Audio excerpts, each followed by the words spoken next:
Hey, it's still April, and therefore I'll take the liberty of extending April Fool's Day to the entire month with this little ditty. My MSP friends won't be surprised by this, but the Nigerian prince email scam still manages to separate fools from their money to the tune of millions every year. This is the most recent version I recently received, now playing on the Russia-Ukraine war.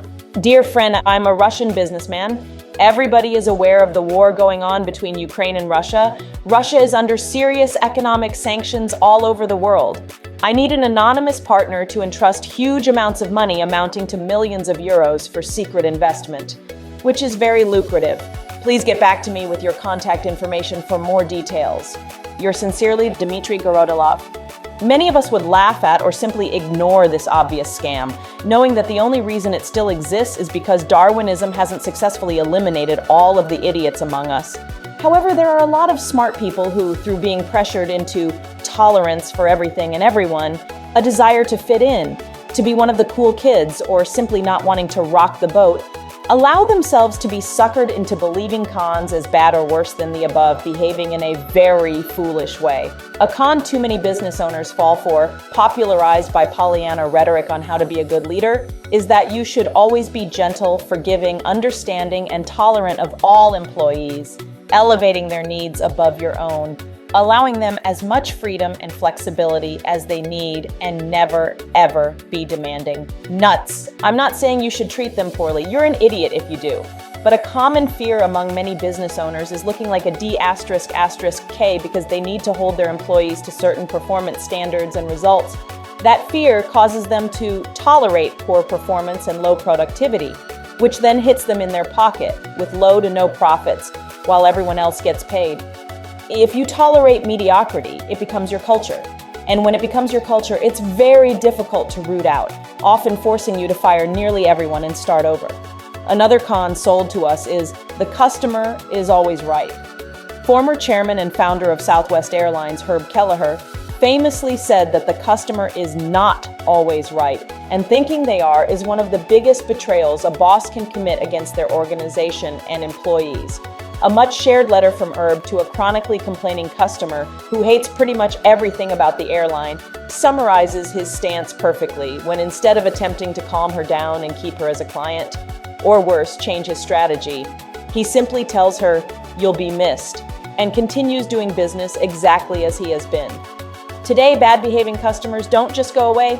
They feel the need to bolster their narcissistic self-importance by writing scathing reviews about you, many containing half-truths to outright lies about you and what happened, fearing zero repercussions. This is even worse on social media sewers like Reddit, where the trolls can remain anonymous. Another idiot move, allowing an unknown troll on Reddit with zero credibility or authority to sway your opinion or decisions. You cannot allow one of these a-hole clients to cower you into attempting to appease or tolerate them.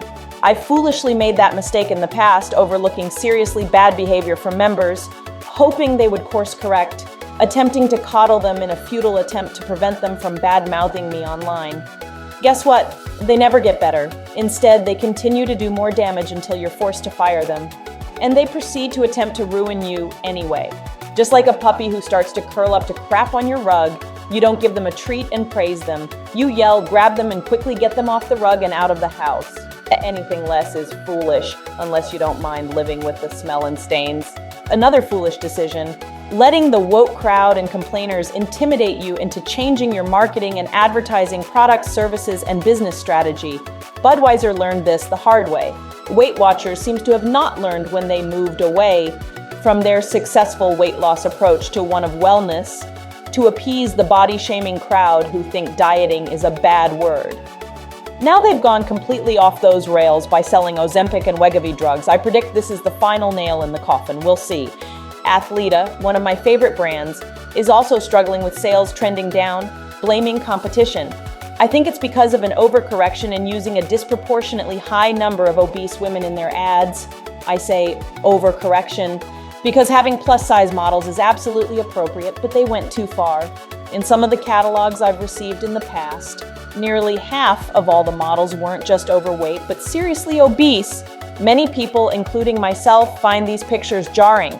Not because I think less of these people, but because I find it hard to look at any human being who's in a terrible state of health. I would find it equally disturbing to see pictures of women who are radically thin, suffering from anorexia.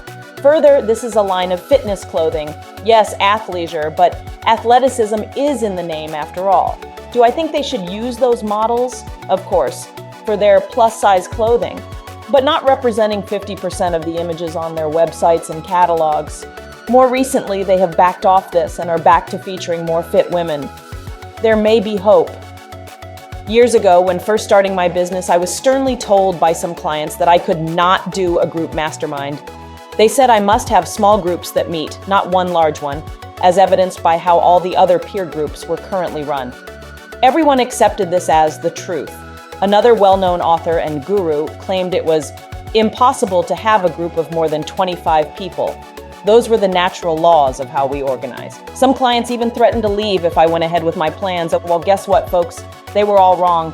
Now I'm getting knocked off and copied. The pioneer who went against what everyone told me to do is now the leader. Remember, the person brave enough to say, "The emperor has no clothes," is often shouted down, protested, and canceled. It's hard to stand alone and stick with what you know is true and right when so many others are against you.